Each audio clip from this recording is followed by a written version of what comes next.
Hey, salut la gang! Vidéo ici pour la configuration puis le fonctionnement de OSPF multizone. Donc, pas super compliqué. On va aller voir ça ensemble. J'ai une petite démonstration ici pour vous montrer comment ça fonctionne. J'ai 3 zones, puis on va aller démystifier tout ça ensemble. Ce qui est important pour commencer avec OSPF, c'est que toutes les zones doivent être branchées à la zone 0. OK? Fait que la zone 0, c'est tous les chemins mènent à Rome, tous les chemins mènent à la zone 0. La zone 0, c'est le grand chef, le grand Manitou, appelle-le comme tu veux. Fait que, si j'essaye, ici, je m'en vais faire des petits, on va aller se faire des petits dessins. OK? Ça, c'est la zone 0. OK? Area 0. Ben, j'ai plein de routeurs là-dedans. Ça va? OK?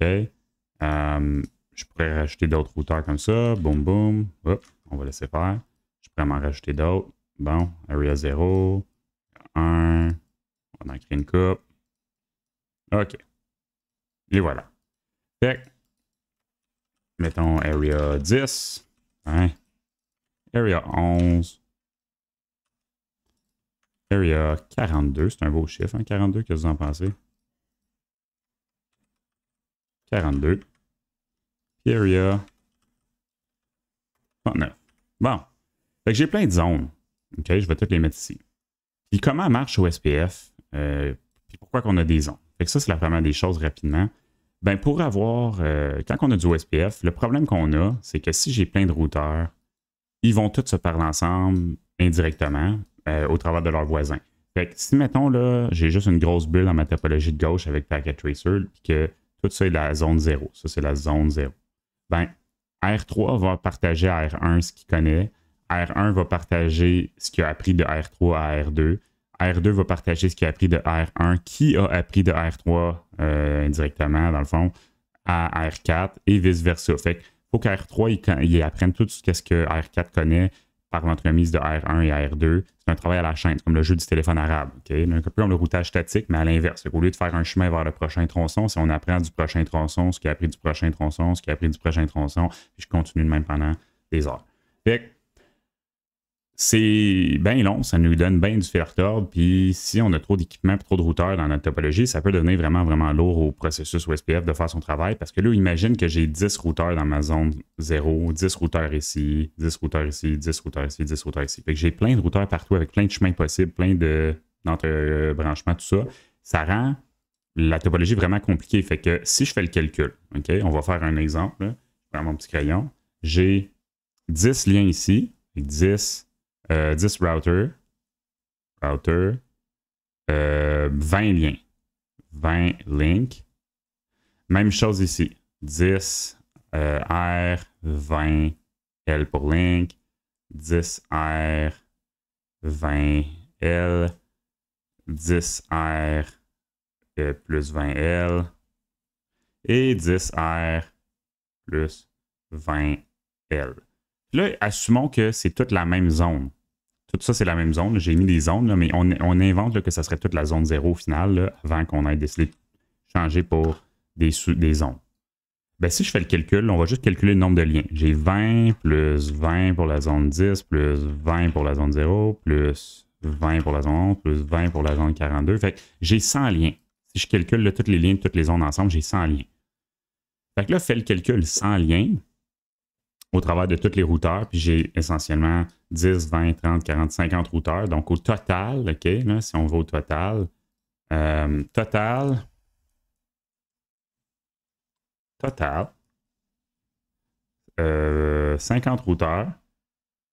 routeurs, 100 liens. Fait que si j'ai 50 routeurs puis 100 liens, ça veut dire que sur mes 50 routeurs, si je fais du OSPF avec tous les routeurs ensemble, les 50 routeurs doivent connaître 100 liens différents. OK? Fait que j'ai 50 routeurs, je répète, qui ont 100 différents liens dans leur base de données, 100 différents chemins qu'ils connaissent. Puis là, à chaque fois qu'un routeur veut trouver le meilleur chemin vers un des 49 autres routeurs, parce qu'ils sont 50 en tout, ben il va falloir qu'il passe au travers des 100 liens, puis tous les chemins possibles au travers des 100 liens pour trouver le meilleur chemin. Fait que c'est comme si je te donnais des centaines de routes, là, puis que tu faisais manuellement un calcul. Pense-y, c'est long. Là, tu fais ça à chaque fois. Puis à chaque fois qu'il y a un câble qui change, un réseau qui change, un branchement qui tombe en panne, il arrive quelque chose, tous les 50 routeurs doivent être au courant puis recalculer leurs affaires à chaque fois. le pense-y, de 2 minutes, ça fait 0 sens, genre 0 pin bar. Fait que comment qu'on fait ça? Qu'est-ce qu'on peut faire? Ben, on peut faire des zones, c'est ça le but des zones. On peut faire des zones différentes pour réduire la charge de travail d'OSPF, pour pas que tous les routeurs connaissent tous les détails. Fait que, comment qu'on fait ça? C'est pas à nous, en tant que technicien ou administrateur réseau, de nous casser la tête et de figurer comment créer les zones ou où créer les zones. Ça, c'est l'architecte qui va décider, on devrait faire une zone ici, une autre zone ici, une autre zone là. Logiquement, où est-ce que tu devrais créer des zones au minimum, disons, c'est là où est-ce qu'il y a plusieurs routeurs qui parlent ensemble au SPF, logiquement, et qu'il y a seulement un point de sortie, une issue. OK? Fait que si tu regardes, exemple, si on fait une topologie ici, si on se fait un beau dessin, on va juste sélectionner tout. Bing, bing, bing. Fait que disons que j'ai plein de routeurs. On va aller se faire des dessins. Fait que j'ai un routeur ici, un routeur ici, un routeur ici, un routeur ici. J'ai une switch. Ils se parlent entre eux comme ça. Fait que ça, c'est tous des routeurs OSPF. Lui, il est branché à un autre routeur. Ici, j'ai des chemins différents.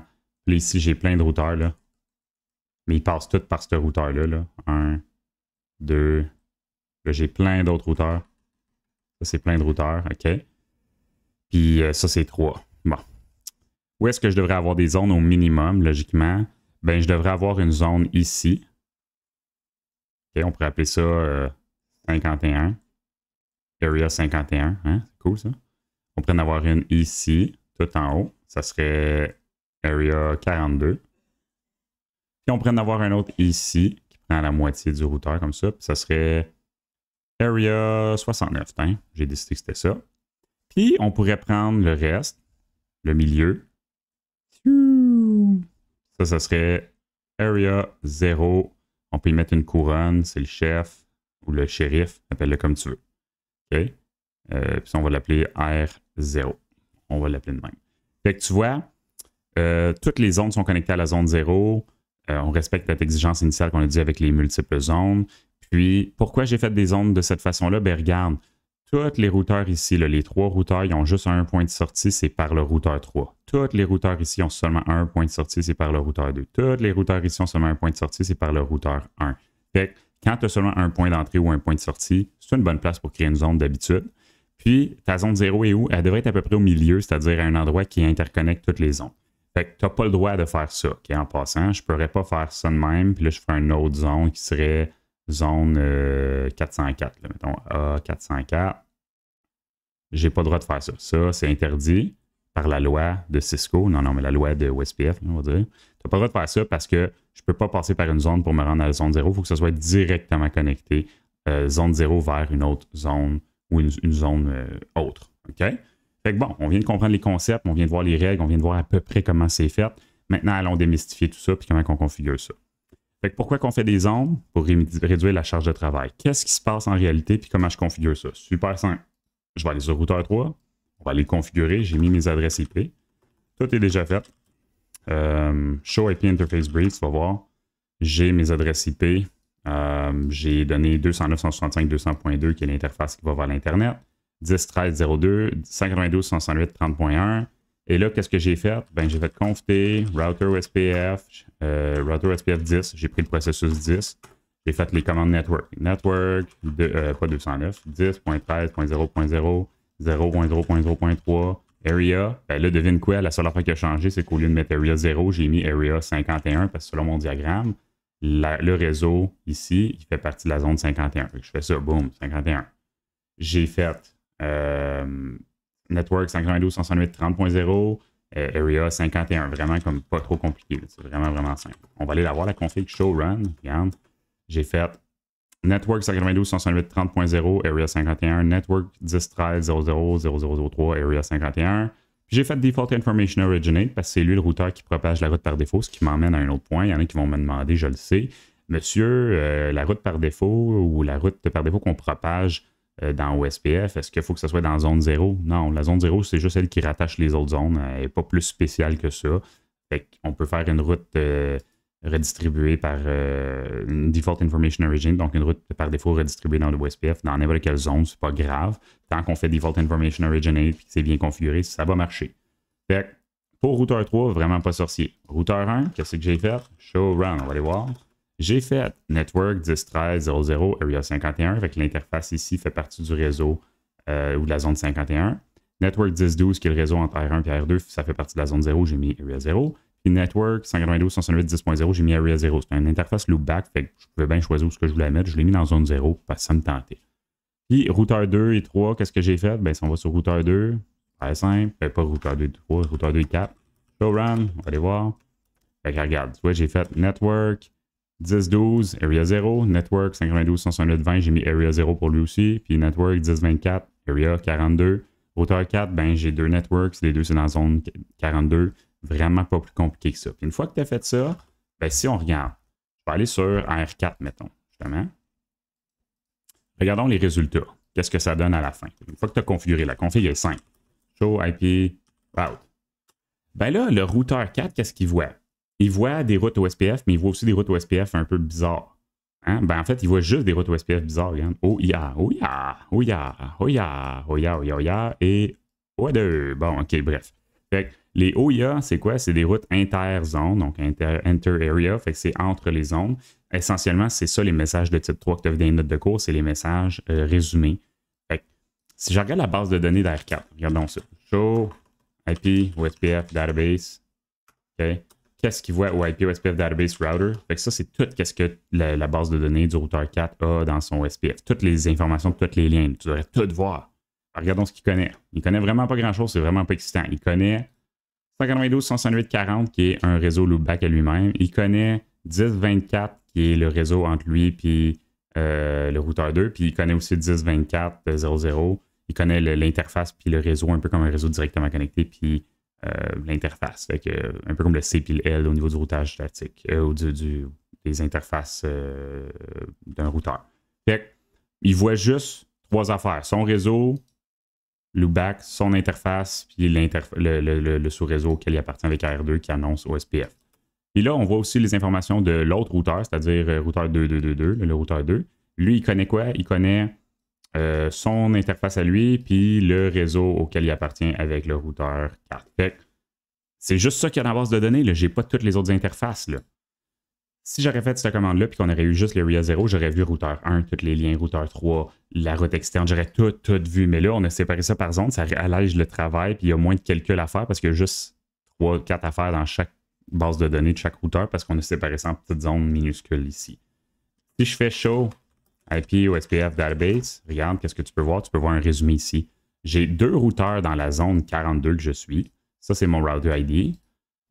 Mes deux routeurs connaissent 2 et 3 informations respectivement. Le routeur 4 ou le routeur 4, il connaît 3 informations. Son réseau loopback, son interface, puis le réseau auquel il est voisin avec routeur 2. Routeur 2 connaît deux choses, c'est son interface puis le réseau 1024 auquel il appartient avec routeur 4. Fait que c'est vraiment con. Sinon, je regarde, je vois ça, regarde. Plein d'informations qui viennent de l'externe. 192.168.20 qui est le réseau de routeur 2 qui est dans la zone 0. 10.12 qui est un réseau de la zone 0. 192.168.10 un autre réseau loopback du routeur 1 de la zone 0. 10.13 qui est un réseau de la zone 51. Puis 192.168.30 qui est un autre réseau de la zone 51. Fait que je vois toutes les routes qui viennent de l'externe. C'est considéré comme des sommaires parce que les routeurs de périphérie de zone, routeurs 1 et 2, envoient des résumés au travers de chaque zone. Puis c'est redistribué aux autres zones, ainsi de suite.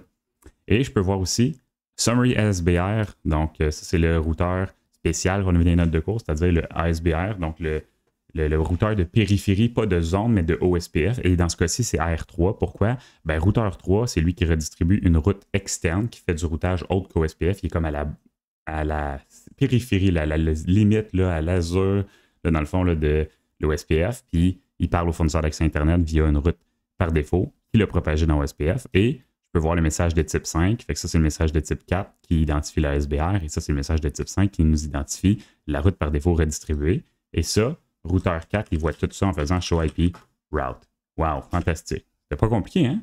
J'espère que c'était pas trop compliqué pour toi. On peut aller voir un autre routeur rapidement juste pour vérifier que ça fait du sens. Fait que si je fais show IP route sur R1, qu'est-ce que je vois? Ben là, tu vois que routeur 1, vu que c'est un routeur de périphérie, il voit des routes OSPF parce qu'il voit des réseaux distants des autres routeurs auxquels il est communiqué ou branché dedans. Puis il voit des routes OIA pour les routes qui viennent des zones qu'il ne connaît pas, c'est-à-dire la zone 42. Puis il voit la route par défaut aussi, comme les autres. Si je fais show IP OSPF Database, qu'est-ce que je vois? Ben là, je vois un peu plus de détails. Pourquoi? On va aller voir ça. Fait que quand je fais choix IP OSPF Database, ben, je vois les informations de la zone 0. Il y a 2 routeurs dans la zone 0. Je vois les sommaires. Je vois le routeur qui est spécial, qui est la SBR. Je vois les routeurs dans la zone 51 parce qu'il fait aussi partie de la zone 51. Il est dans 2 zones. Je vois les sommaires que j'ai reçus dans la zone 51. Puis je vois la route par défaut qui est un message de type 5 propagé par notre fameux routeur spécial. Hey, c'est pas mal sharp, hein? Je vois tout ça. Une autre chose pour te prouver mon point, si je vais sur R1 et je fais show IP OSPF Neighbor, qu'est-ce que je vois? J'ai 2 voisins, R1, R2, R3, parce qu'ils sont directement branchés à moi dans différentes zones. Mais si je fais show IP Protocol, regarde bien ça. Ici, tu peux voir la provenance des informations de routage. Normalement, si tout aurait été la zone 0, j'aurais vu 1, 2, 3 et 4 parce que routeur 3 envoie de l'information, routeur 1, 2 et 4. Mais vu que routeur 1 il est juste branché dans la zone 51 et la zone 0, il voit juste les routeurs de ces 2 zones-là comme source d'information parce que le reste, ça vient de la zone 42. Puis routeur 2, c'est lui qui fait un résumé. Puis routeur 1, il est comme indifférent complètement. Il ne sait pas qu'il existe le routeur 4. Il dit... Ça vient de routeur 2, c'est un résumé. I guess que c'est bon. Là, je vais le prendre au mot puis je vais ignorer quoi que ce soit d'autre. Du point de vue de routeur 4, même affaire. Si je fais show IP protocols, regardons ce que ça donne. Lui, il voit juste routeur 2 et 4. Il ne voit pas d'autres provenances, d'autres sources d'informations parce qu'il est voisin avec R2. Il connaît juste la zone 42. Fait qu'il ne sait pas s'il y a R1 ni R3. Tout ce qu'il sait, c'est qu'il reçoit des résumés de la part de R2. Fait que c'est comme s'il y avait un mur ou une frontière logique ici. Puis il n'y a pas de message OSPF qui traverse entre les zones. Puis c'est ça qui augmente la performance. Fait, ça résume un petit peu ce qu'on avait à voir avec OSPF Multizone. J'espère que ça t'a donné un petit coup de pouce. J'espère que tu as apprécié cette petite introduction-là qui n'est pas vraiment dans le CCNA. Sur ce, on se retrouve dans une autre vidéo. Salut gang!